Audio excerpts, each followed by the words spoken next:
let's assume today that you're having a bad day, and for some reason you forget to remove your pitot cover. Well, you know right off your airspeed indicator is not going to work right. But let's make your day even worse.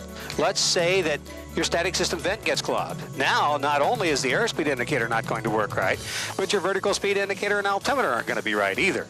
Well, you would never deliberately take off that way, but you might not notice the problem until you get airborne. So you need the skill to be able to fly the airplane without the use of those three instruments. So today, let's you and I cover up the altimeter, the vertical speed indicator, and the airspeed indicator, and let's make a trip around the pattern without those instruments and by looking out the window only. There's an old aviation expression that says pitch plus power equals performance. And what that means is if you keep your pitch and power the same as normal, your performance will be the same as normal. So on this trip around the pattern, we're going to concentrate on keeping our pitch and power the same as normal, and our performance will be the same as normal.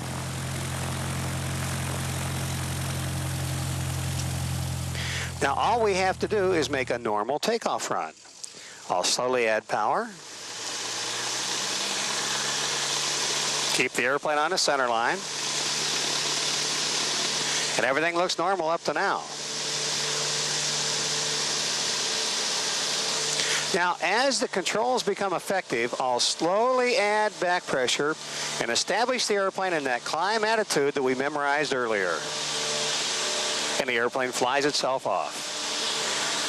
Now for climb out, what we want to do is climb out with the wings pointed just slightly above the horizon. I'm looking at the bottom of the wings, and the bottom of the wings are tilted up just slightly, maybe 10 or 12 degrees. That's about it. Now, when things look normal for a crosswind, and they do, I'll go ahead and turn my crosswind. Imperial traffic, Cessna 359er Echo Sierra, turning left crosswind, runway 14 Imperial. I'll look for traffic all around the pattern as I would normally. I don't see anybody coming in on downwind. And when things look about right, I'll go ahead and turn downwind. Imperial traffic, Cessna 359er Echo Sierra's left downwind, runway 14 Imperial. Now here on downwind, I'm going to reduce my power to 1800 RPM. And that should get me about 80 knots, like it always does. And to maintain level flight, I'm going to keep the bottom of the wings level with the horizon. And notice I'm flying the same distance out from the runway as normal. I've got the center line of the runway just about halfway up the wing strut. So everything looks just the same as usual. Now, I'll beam my landing point. I'm going to reduce my power to 1100 RPM. Put down 10 degrees of flaps. And trim. And now I'm going to keep the bottom of the wings level with the horizon or just slightly down, just a little bit down. And that way my speed will work out as normal. When the landing spot is about 45 degrees behind me, as normal, I'll go ahead and turn base. Imperial traffic, Cessna 359er Echo Sierra, turning left base, runway 14 Imperial. And here on base, I'll go ahead and go to 20 degrees of flaps and pitch down just a little bit more. So now the wings are just slightly below the horizon. Imperial traffic, Cessna 359er Echo Sierra, turning final, runway 14 Imperial. Now if I get a little low, all I have to do is add just a little bit of power.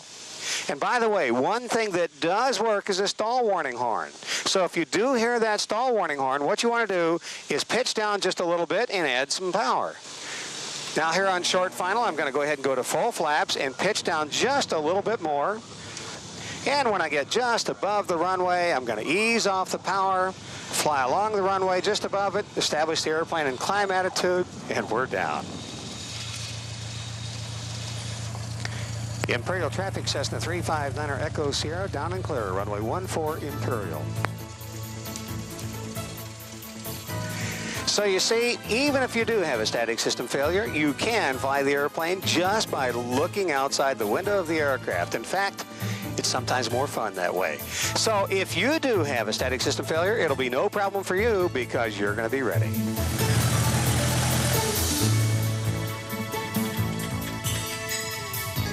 After having been through all of this, you're probably wondering, Do you have the right stuff to handle an emergency? Well, of course you do. You see, the right stuff isn't courage or super skill at manipulating the controls.